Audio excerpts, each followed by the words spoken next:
Okay, and we are live. Welcome, everyone. Good afternoon in Science of Business podcast. Hello, Mirna. Thank you for accepting my invitation. Hi, Um, happy to be here. and yeah, so lovely. It's I'm just having a quick recap that it's always I need to learn how to properly welcome everyone and how to make this start very convenient. But we are having some first visitors, so welcome again. And what we will be talking about is a concept called authentic happiness today. And there is one particular research piece from Tandler, Krauss, Proyer and Corso from last year where they were evaluating how authentic happiness appears in the workplace and how it works. Spoiler alert, it works. But first, let's maybe talk a little bit about what authentic happiness consists of. And according to those scientists, it's life of pleasure, life of engagement, and life of meaning. So hedonism, flow-related experiences, and eudaimonia. And I would like to ask you, Mirna, as the Happiness Academy founder and positive psychology expert and trainer, how do you understand this? How do you work with authentic happiness in your practice? Sure. Thanks, Radek. So these three concepts, we kind of try to balance them out a little bit, meaning we don't go, oh, let's choose one and work on that one, but we are looking a bit into overall picture. How do they work together? And in a balanced life, how can we have a bit of each? So if we think about them like that, you can say that hedonic one, so kind of positive emotions, enjoying the moment, pleasure, well, also, feeling relaxed sometimes and so on, we can say that these are one side of the equation. And then the meaning one, the eudaimonia, it's kind of on the opposite side. So while in hedonic, you focus a lot on the moment and on maybe playfulness and not overthinking and being just very, present and looking into how you feel in this moment and what would make you happy right now. On that side, we stay in the moment. On the other hand, on side of eudaimonia, we think a lot about this big picture thinking. So we think a lot about what is important to me in life. What do I want to build and create on a really big picture? What is my life plan? What are my values? And these kind of questions. What am I standing for? And of course, it's very hard to hold these two perspectives in the same time. So it's very hard to think, oh, let me be just joyful and do what's fun. And at the same time, let me think what's really important. So usually we balance them a bit within the timeline, that we take moments when we think and work on important things. And then we also try to sprinkle them with these positive emotions and moments of mindfulness and so on. And then the third concept, flow, kind of connects together. And flow is that state where we are hopefully working on something meaningful. It's because it's very goal oriented, it's related to what we are working on and trying to achieve, to challenges ahead of us. But at the same time, we can also introduce into it a lot of enjoyment and a lot of positive emotion. So somehow, for me, flow is often the entry point into the conversation because it connects the other two a little bit. So after a week of surfing in Canaries, we need a week of voluntary work in animal shelter to balance between. Not necessarily. I would say with the meaning, you just want to reconnect often. And when you feel it's lacking, then you want to create some space to reflect on it. And it doesn't have to be that to work on meaning, you have to suffer in that time. Not at all. Ideally, we want to be building both. We just want to create these reconnection points when I sit and think. And New Year's is such a good opportunity for that, to sit and reflect what happened in the last year and what do I want out of the next one. And then for most of the year, we actually want to got back to action and do stuff and work on stuff and try to make it enjoyable, but with this framework in the back of our mind, what we're actually trying to build and achieve. All right. And you mentioned earlier, like there is also a fourth element from other research. Yeah, there is one component that they related to meaning and meaningful life that was reintroduced a bit, not reintroduced, a bit recently in the last couple of years. And in this aspect called psychological richness. And the idea of that is that for some people, what feels most meaningful in life, and for most of us, what we draw a lot of meaning from, is this idea of having life rich in variety of interesting experiences, perspective changing experiences. It's driven by novelty and sense of adventure and this diversity and variety. and that these experiences contribute to our sense of well-being and also our sense of identity and build into our meaning as well. Well, having that said, while this component is important for everyone, it's also a little bit personal which component is most important for us individually. Some percentage of people, it's not very big, I think it's around 10%, really put this psychological richness on the first place as the most important thing for them, something that really drives their sense of meaning. I think they have tough times in COVID in COVID year. And then on the other hand, for some people, it's more important, these really big goals. However, all these four components are important for everyone. It's just that we prioritize them a little bit Hmm. differently. When you say that, it blew my mind. I didn't notice that earlier, but actually, this psychological richness, it feels like it relates to the component of openness in personality, and then eudaimonia probably relates to agreeableness from personality, like depending on how much we are Yeah. into that. So in that sense, I think we can actually discover what is our goal, what is our secret formula for happiness. But I really like it also that we need to keep in mind that there still needs to be some balance. We cannot just dive into one field and Yeah, think I it think will all in work. every in every work on well-being, ideally we want to take into account what the research says, yet also be aware research is statistics. It's what works for majority, what majority finds important, and we definitely want to carve our individual way there and make some choices on what matters to us and so on. Having that said, it's also a good approach to test and experiment and try some tools and approaches, even if we think that's not so important to me, but trying it in experience might make a difference in that opinion. And then in the end, we can make some choices. Actually, this is not really that interesting for me, or choices like, yeah, this really works. Let me focus on that more. And that can be in these big picture things like hedonic, eudaimonic. Should I look for more fun and positive emotion? Should I look for more meaning or for more flow? But it can also be in very specific small tools, or we call them interventions usually. It sounds dramatic. Small interventions that we can do for our own happiness. Great. Actually, what I planned and I didn't plan, but in the end, what we will have in this episode is sort of an inspiration for ideas for what could we do in each of those. And this is actually what we can do over upcoming holidays, to spend some time to rethink what are we doing, what could we do to improve each of those parts. But first, the research. You said we need to always back in research, and the one that I'm sharing was a 180 degree of evaluation of happiness in 372 working adults. And the results indicated that engagement and meaning relate to work satisfaction, while hedonism relate to less work stress.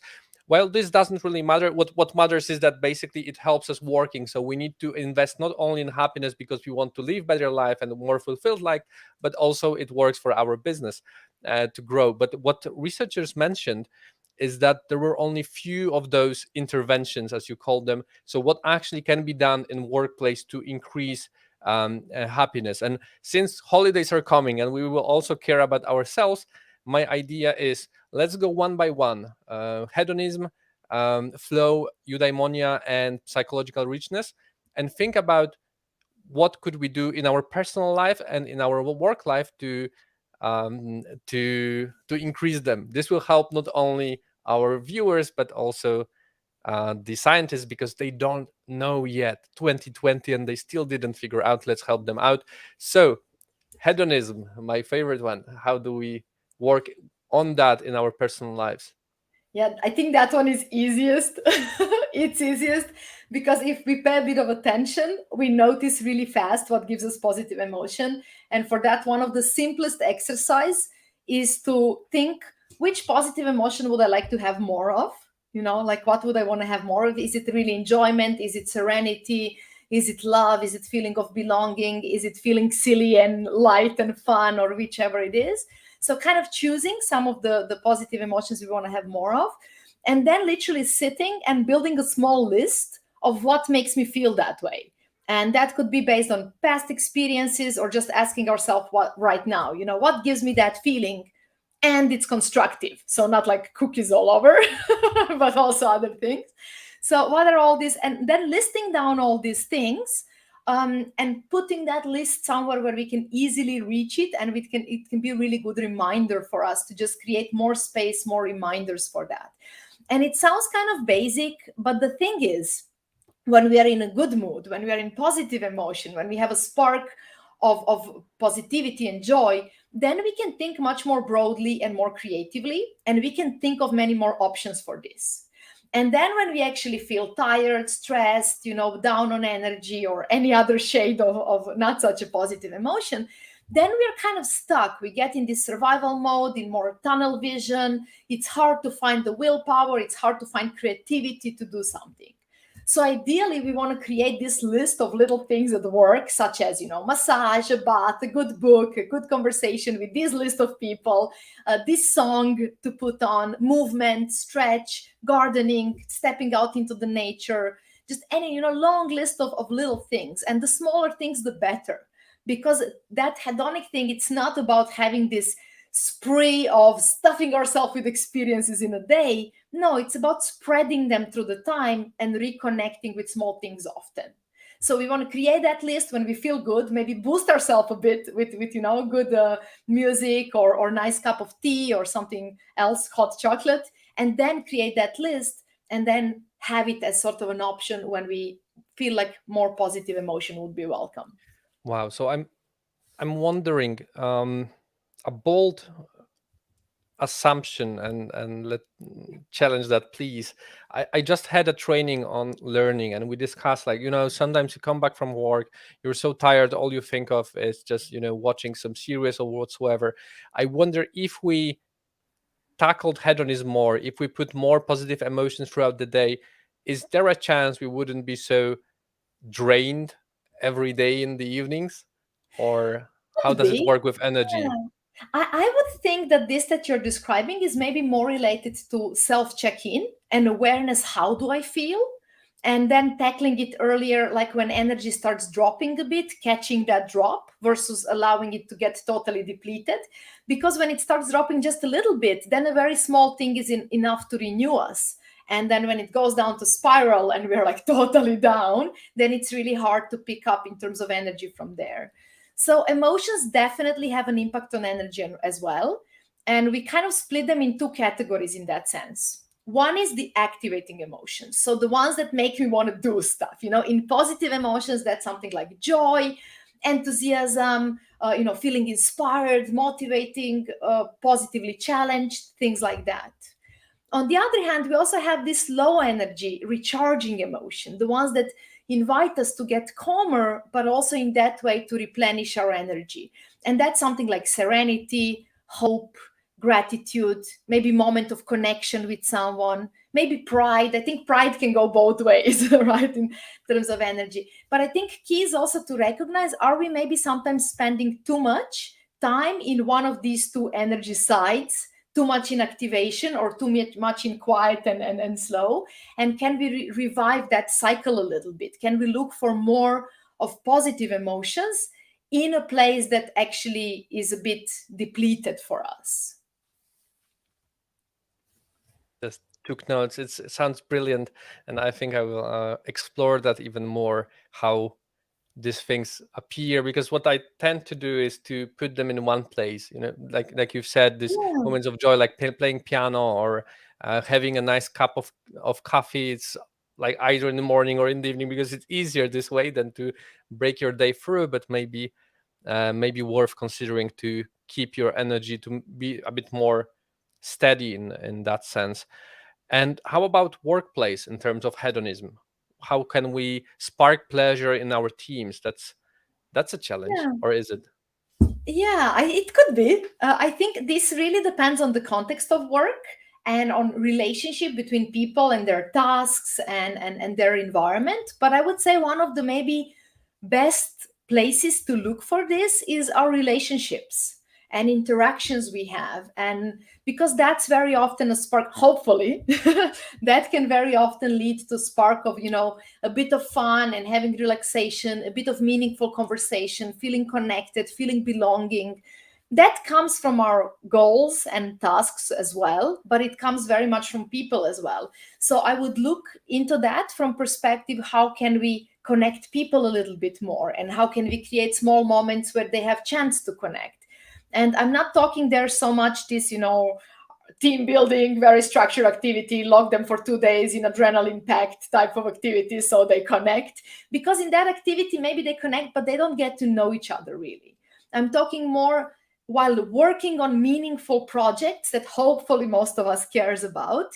Can we also build a bit of space to also complement each other, appreciate each other's strengths, take a moment to celebrate, take a moment to recognize when somebody helped us with something, take a moment to have fun with some bit of the project. So building in those little moments in everyday work within our tasks, and just nudging people to use them a bit more, like creating a bit of personal check-ins at the start of the meetings, creating celebration milestones maybe within the project, and especially training people into more praise and recognition. And by recognition, I don't mean public applaud, but more like to think in that way and compliment each other. And then also into more gratitude and into more focus on strengths, to be proud of their own strengths and things they've done well, and to also recognize strengths in others. This all leads us into this, small spikes and moments of positivity. One idea that also came to my mind is the power of gamification here. Like, we have a challenge, we have a task, and we can funify it, make it more fun, make sure that people not only do follow the process, but compete a bit, maybe do it in a silly way whatsoever, just making sure that we have some fun on the go. I think that's Yeah, another and way to spark pleasure, at least yeah, for me. yeah, and I think you're reminding me of with that of a also great point. Should we build that for them, or should we empower them and teach them to build it themselves? I usually like the mix of these approaches. We bring in something into the environment, but with a lot of ownership and freedom for people to actually choose how they engage with things, what they want to engage with, and also to build their own experience. Some people enjoy much more being constantly in interactions. Other people enjoy a bit more focused time and then reconnecting with the team, as an example. So I think it's very important to also account for that personal options. But then within that, to also allow that they make choices and build their own experiences, not just that we set them for them. So giving options, but also giving ownership of those options. Wow, great. So the other side of the coin, meaning, how about this one in our personal life first? I think that's also simpler. How does it work? I would argue that that one is less simple. No. I mean, Uh, simpler than in workplace, not simpler than yeah, okay, than okay. I agree. Because I think of these three concepts as, the hedonistic one, the easiest to build. Flow and engagement, kind of in the middle. Because hedonistic is just, we all know what to do, we just need to create a bit more space. Then flow is kind of, we have the recipe, we have the research, but then there's subtle things that get broken and we need to just take them into account. But then meaning, ooh, meaning is tricky. Meaning is elusive. Meaning is one, to approach carefully. And that's both in work and in private life. I would agree with you that maybe in private life it's a bit easier because we have more freedom, but maybe that's also tougher because of the same reason, because options are unlimited. So in general, the tricky thing with meaning is there is no one conclusive, model like we have with flow, or one conclusive research we can look into and say these are the elements of meaning. This is what contributes to meaning. We have a lot of research that indicates very diverse components as something that's correlated with meaning, but we don't see how they all work together, and we don't have this list of things, the check boxes to check. So it's really a little bit like they say, like chasing a butterfly. If you chase it too hard, it goes away. If you sit and just do your stuff, often it comes back and sits on your shoulder. So I think with meaning, we want to approach it very lightly in terms of goal orientation. We don't want to take it as our goal, let's make things more meaningful. No, we want to take it much more to focus on things that contribute to meaning. Example of such things are goals that are important to us, building relationships that are important to us, who are we serving and how in our life, and who are we being supported by and how in our life, and who are we connected to in a meaningful way.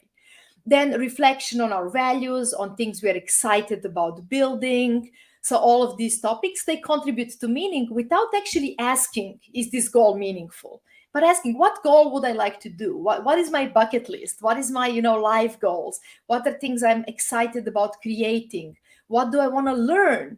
What are my values? What's important to me? What do I stand for? How am I authentic?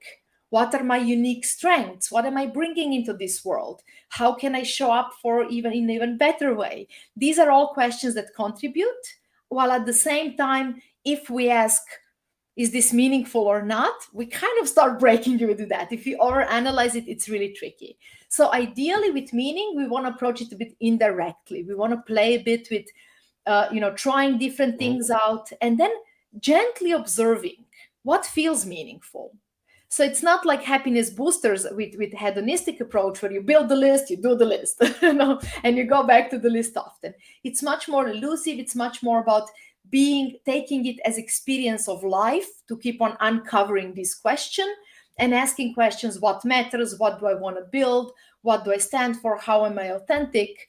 And then gently observing, did this work? you know it Yeah. does. Do things feel meaningful? If not, what is missing? What would make it more meaningful? The question is never, is this meaningful or not? Same as the question is never, am I happy or not? That's a question to kill happiness. The question is, what would make me a little bit happier right now? What would make things a little bit more meaningful? What would be the next little layer to explore and maybe build? That's the question that really Mhm. helps. Wow. For me, it sounds like for like comparing this to meaning and hedonism, is that one is hedonism is more oriented on yourself, one will what gives you the motivation, emotions, and pleasure, while meaning is about the external world. And before we talked, I imagined eudaimonia more as focusing on other people, but actually focusing on a goal or something bigger. Like, I don't know, I'm working as a trainer because I want to make people learn better globally, as many as possible whatsoever. There is something bigger than just training to training. There is some why behind it from Simon Sinek also. Yeah, it's broader. And I think just when I was thinking about eudaimonia, also like focusing more on voluntary work, on like helping some real meaningful, like globally objectively meaningful goals, because we can argue if, I don't know, selling some anti-vax tools is meaningful or not, if but depending on what you believe in. But then fighting climate change or fighting poverty, global education, whatnot, those are all meaningful, but yet we cannot engage in all of them, and some of them are will be more um, relevant to us, and we still need to choose what is meaningful to us, what we feel meaningful, right? Yeah, that also calls out a bit for this part of it's what you choose, not what you miss out. Because I think we all have so many options, and that's, I think, one of the things we are suffering of as a generation, as a place in the world right now. If I chase all the things I care about, chances I won't make meaningful progress in many of them. I won't get far. So in a way, you could argue that it makes sense to actually make some choices and let go of some things I care about, because of making commitment to some of the things I care about, and to really make that selection and those choices. And the thing how we can still play around that is to stretch them in the timeline of my life, like maybe when I'm younger, I'm very focused on learning, and that gives me a lot of sense of meaning, and I don't really know what I want to contribute to. But still, I can choose that my goal is to learn a lot. So once I and experience a lot of different things, so I would discover what I care about, and maybe through that, then I'll have the skills also to support it much better. And then maybe later in my life, I realize what I care about, and then I'm like, I'm not learning anymore now. I'm going and working on this, right? So I think there is also a lot about this stretching it through the timeline, and in different areas of our life, not areas, but timelines of our life, to choose different things to focus on. I think the trap is to choose many causes and then touch on all of them, because then what feels meaningful is the goal we care about, but it's also the feeling we can contribute to that goal in some way. If the goal is overwhelming, like world hunger, and I cannot change it, right? Then my life doesn't feel meaningful because I'm not contributing to that cause. So it's really also about finding that connection. What is the thing I can do that will in some way make a difference for someone and somehow contributes to that cause? But it's also hopeful and optimistic and to a certain level realistic that I can actually build that impact. And in here, I already see a risk when we put that into organizations, is that we all are called to something different. So how can you, as a team leader, as a CEO, how can you empower meaning in your team? And I would raise the bar in the challenge, like what Mhm. practically we can do to work on that, to um, Yeah. yeah, empower meaning. Yeah, I think what you're talking about is alignment, right? Between the organization goals and the meaning and the vision, or however you want to call it, of what organization stands for. And also at the same time, my personal, things that are meaningful to me. And the easiest shortcut to that would be if the employee actually works in a company whose mission and vision they consider meaningful, and they see a clear link between their goals and the company goals, right? That would be the desired outcome. How can we work on that as a company?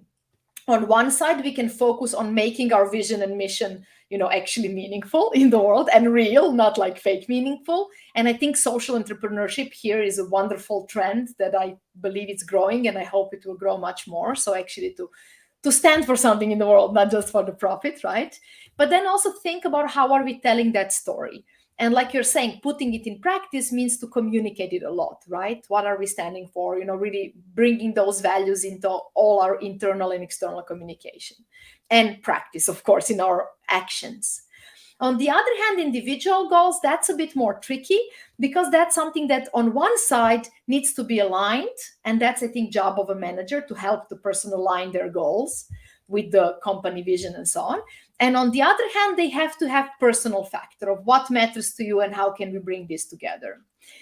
I would say this is not science based though, but I would say that individual goal would maybe be more important to drive meaning, because if I can find an action I'm doing purposefully every day, even if it's a very small action like helping my colleagues, or providing nice cup of coffee to people, if that's my job, right, and doing that in a pleasurable and positive way and making their day better, that can make me drive meaning regardless if I'm really connected to organizational goals.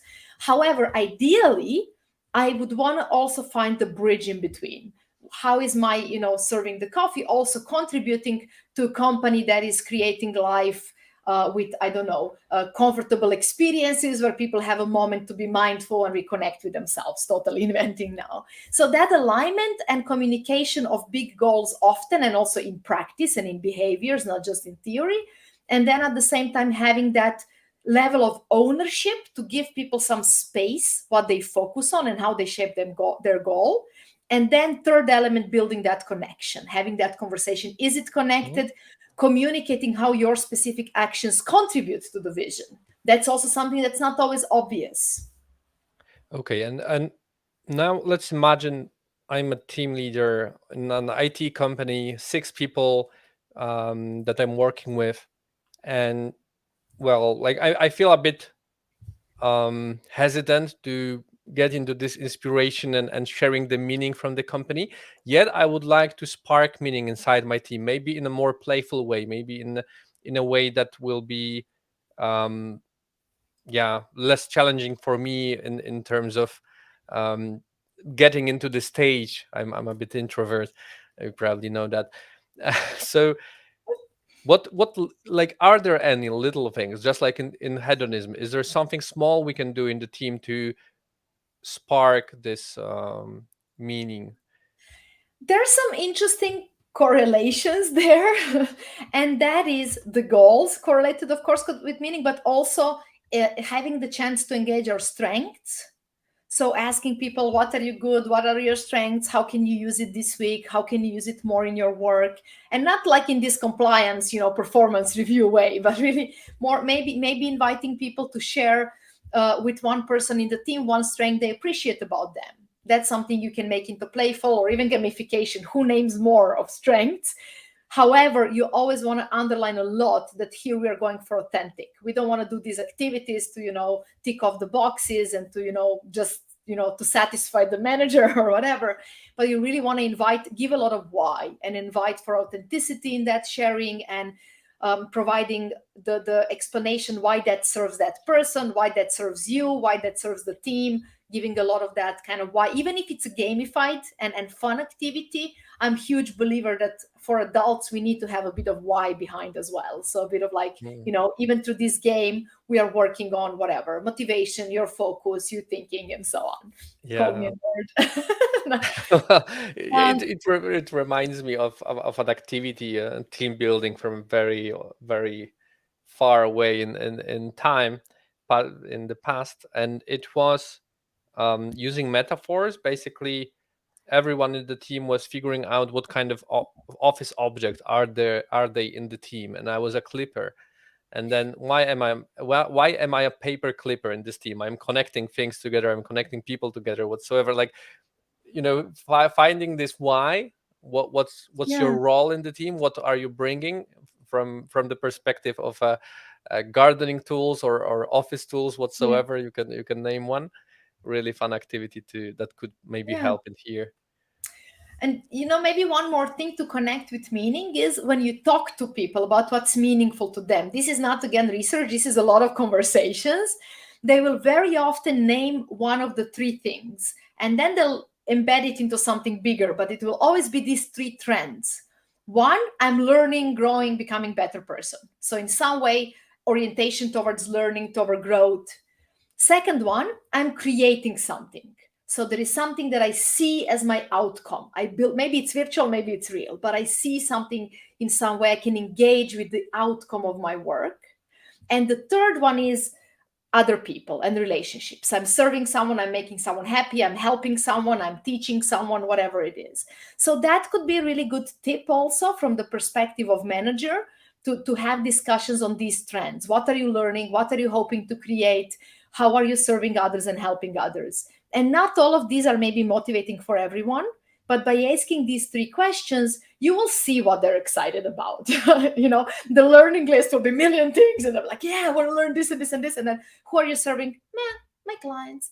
You will immediately see what drives them there, right? So from that, then you can build more of orientation, what questions to ask, what to put forward within their work as part of motivating them and giving them that sense of meaning.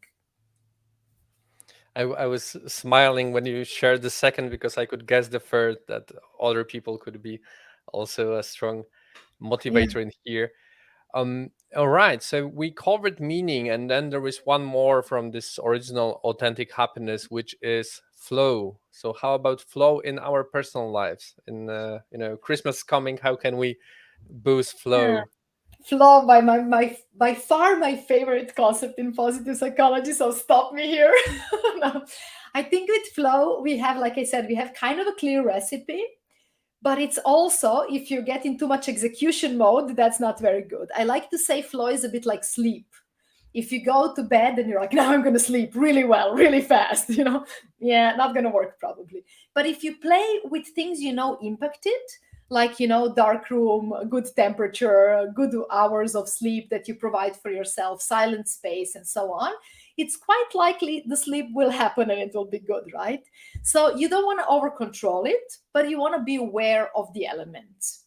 Now, I won't talk about elements very broad and long. I know that would we would not want to go too deep into that, but I'll just share a couple of main things that are very action and practical oriented.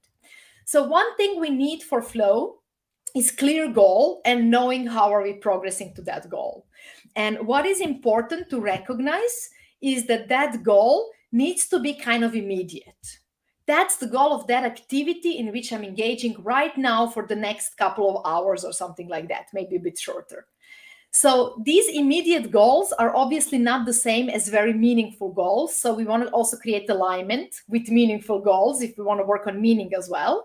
But for flow itself, I just want to name exactly what am I trying to build, achieve, do, create right now in this next couple of hours. And I want to be very careful that this goal matches some criteria. First, it should be challenging for me. So it shouldn't be easy. If it's easy, that's chill, that's relaxation, that's being in control. That's not flow, though. It should also be not too challenging, which means I should think it's realistic that I get this done. If I focus, if I put in a bit of effort, then I'll achieve it. If it's too stretched and too challenging, then I'll just get stressed and I'll be very aroused and alert, and then that's not flow again.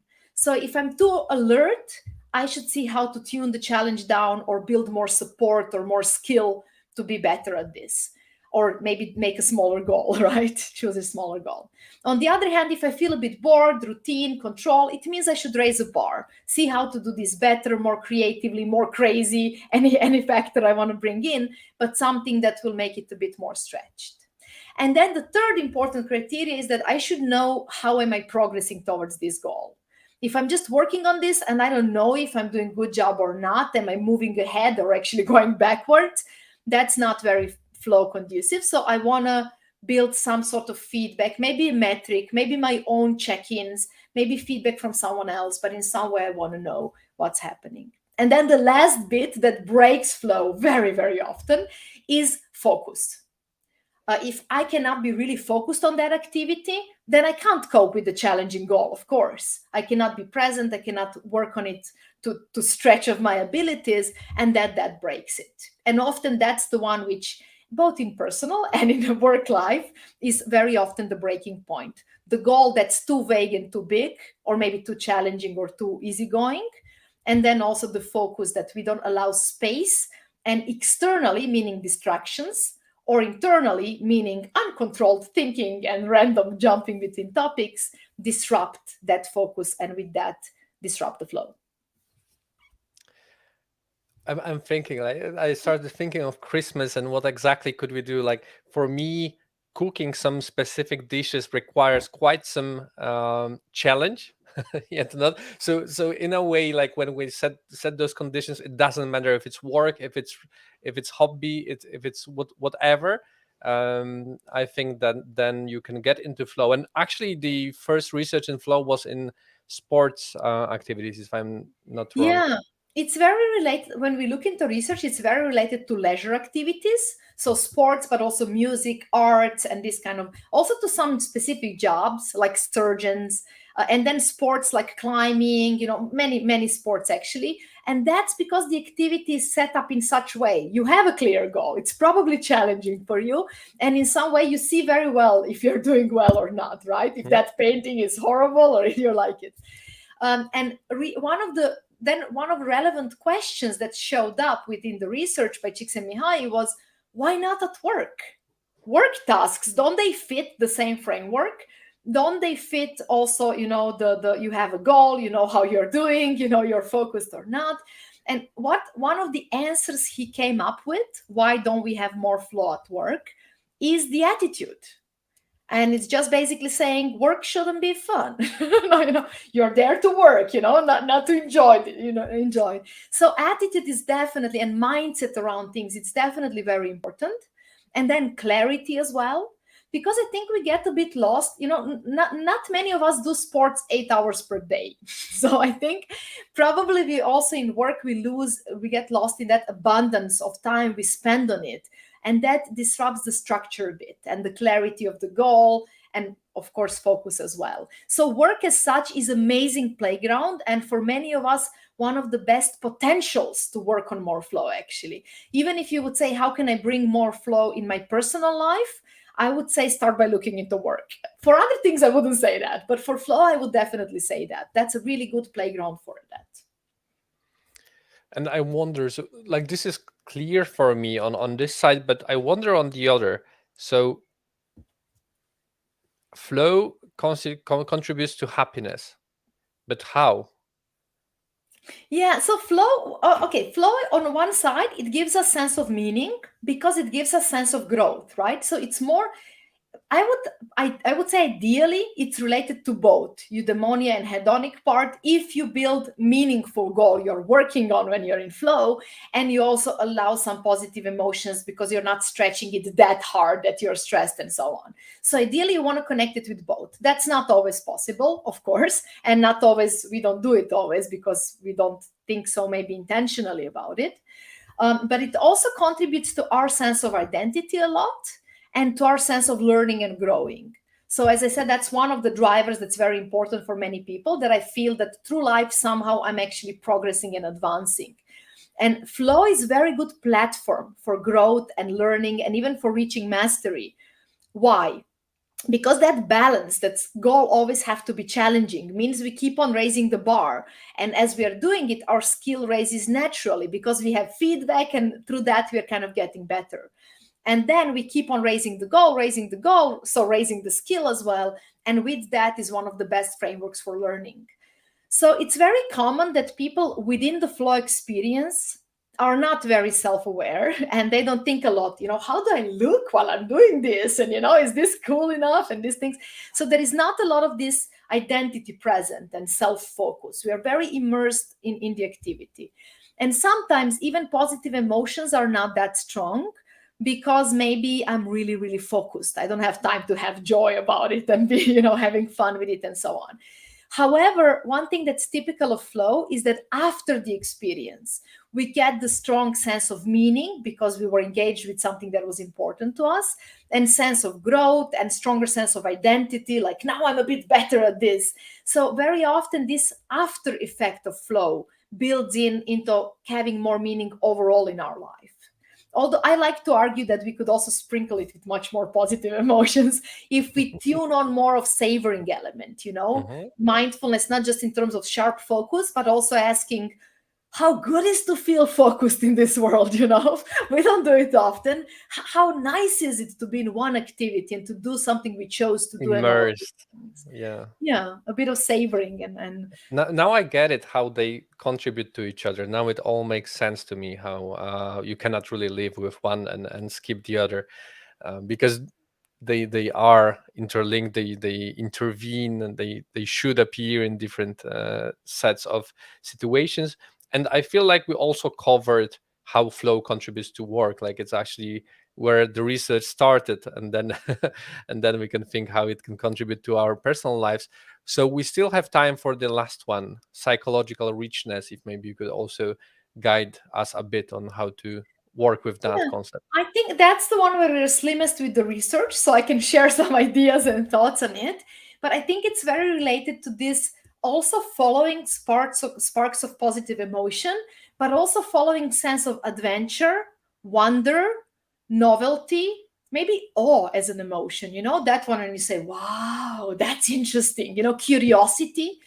I think in the root of every passion, there is a bit of curiosity. You don't fall into passion because you encountered something the first time. You notice something, you're curious about it, you try it out, you play with it, and then you become passionate about it. So I think the road to psychological richness is the road to create more of curiosity, noticing little sparks of joy, asking, where does this take me?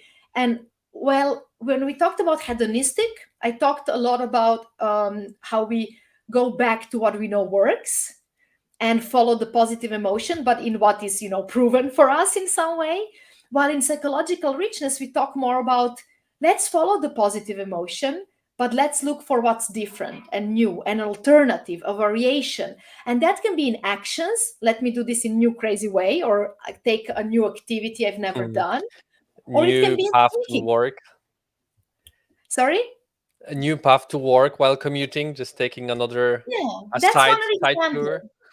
I would argue though that new path to work might be not challenging enough for some people. So I think that's also about tuning the challenge to what fits you and where is your comfort zone. And if you're used to traveling 24/7 and going for a bit more extreme experiences in terms of adventures and so on, then maybe new path to work, you have to be very mindful and appreciative to find something there. If you take monocycle, Yeah, definitely. And you could also work on savoring and appreciation and mindset, because this is also not just the new behaviors and experiences, but also new perspectives. How can I see this differently? How can I be curious? If I was an alien just landed here, how would I see this pet or this person? And playing with this, or if I was my dog, how would this forest look like today?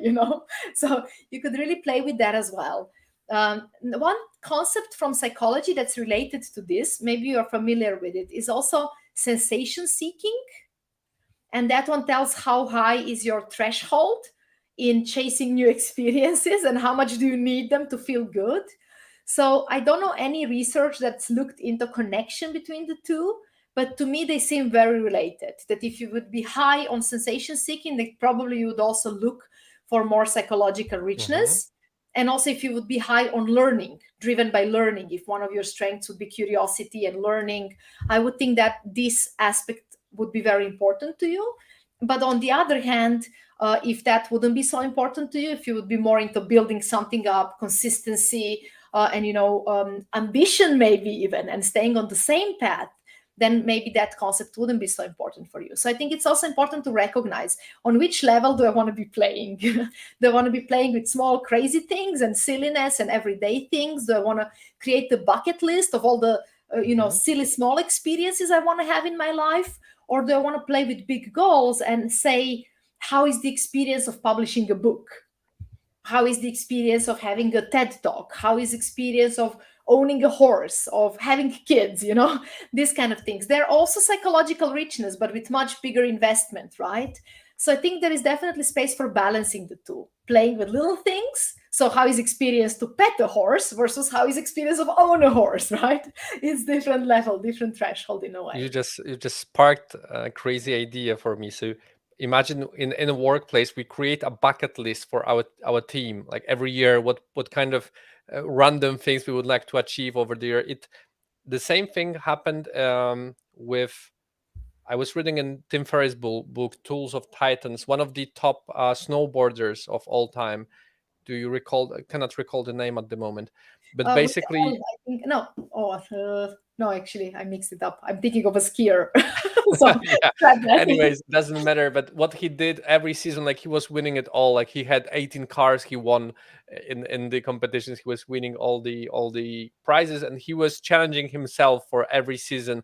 Like this season, I will try to win, but while winning, I will do like this kind of spin. Or after winning, I will like donate the car to whatever cause. Like trying to figure out Mm, some new challenges every year to keep being passionate about being the best in the world. It can be probably yeah. devastating. Like how can you compete? And in the book about flow, there was similar concept explored that with most of extreme sports, if you look how the freestyle sports shaped, freestyle in everything, in cycling and jumps, and in skiing and in free rides, and in even in surfing, that most of these were driven by that competition to do things faster and more efficient didn't inspire them anymore. And that the question was who can do it more creatively, who can do it in a new way, in a different way.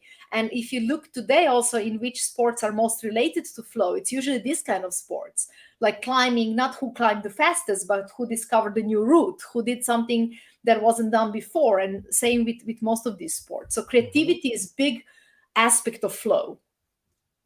So for the workplace and for the teamwork, I imagine like what we can play with is different types of activities, different types of projects, different teams even, depending on how much our team members need this psychological richness. For someone it might be a new project new year, for some other it might be just a new task new year and they would be fit. Something else that you would suggest we could play with in this Yeah, I'm, field? I'm yeah, I'm a huge advocate of ownership. I think it's not about me as a manager to set up exactly the right goal that's on the right level and innovative in the right way. It's about empowering that person to understand the concept and to know the framework of their work and to come to me with the suggestion what they want to do, right? So I think it's a Hmm. lot about this communicating some of the concepts, maybe in small bits, talking about goal one is about focus another time, and then inviting them to think, what do you want to do with with that concept, within your work, within your preferences? What level of discomfort is good for you? Some people don't like discomfort. They challenge themselves in the very small steps. Others get bored if the steps are small, right? And I think that needs to be respected. But to respect it, we need to have ownership, and we need to know each other so we can support each other in our ways, right? So I think that's a lot about that, back to that thing from the beginning about relationships and building opportunities, maybe after a project, to discuss for whom this was comfortable or for whom it wasn't, whose focus was disrupted and by what. Who didn't have a chance to engage all of them strengths, and how could we engage their strengths better in the future, and having a bit of this feedback session and debriefs, not just about how the project went, but also about how was that for you as a team and for you as individual, and kind of taking these two environments, team versus individual, as something that we can that are complementary approaches, and we can work on both levels, and we want to connect them. Wow. Yeah, that makes sense. So we kind of covered all of them, and I have tons of notes. Let me check.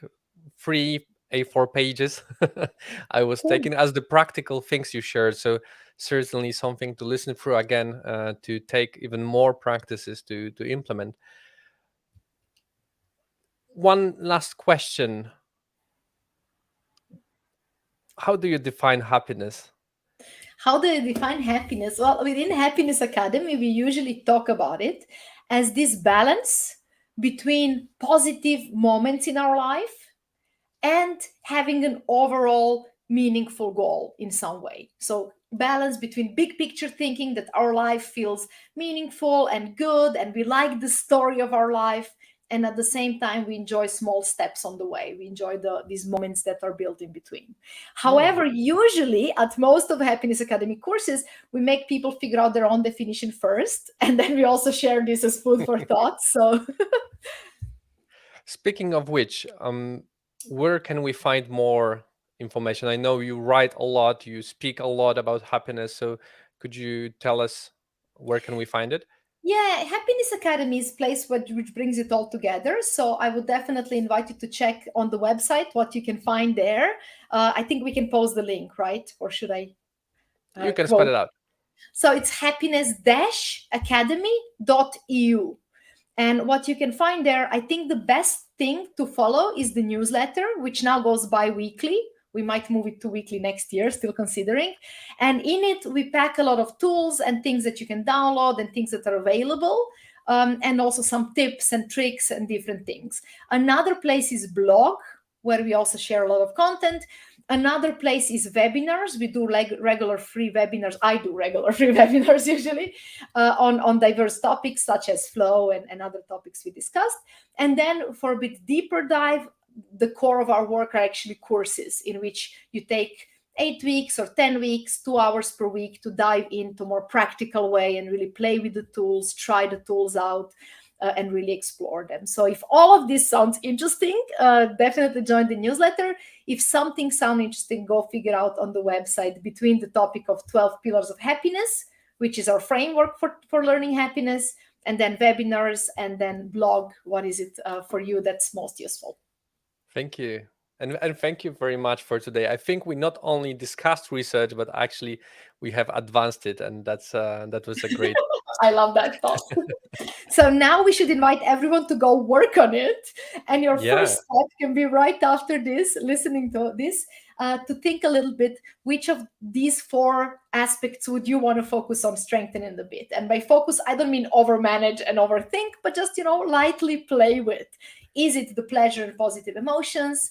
Is it the meaning and the big goals? Is it flow and everyday goals? Or is it maybe psychological richness, your bucket list? I think I will go with a pleasure. Looking forward to the free time on the holidays and playing some games and just doing some stuff for fun. I think that's what was missing. Thank you. Cool. Cool. Have fun with it. I'll spend some time in meaningful reflection. I had a lot of fun lately and too much work and too much flow, but now it's time to refocus. So I think that's also down to where we are in this moment in year or in life. Something else works for each of us, right? Cool.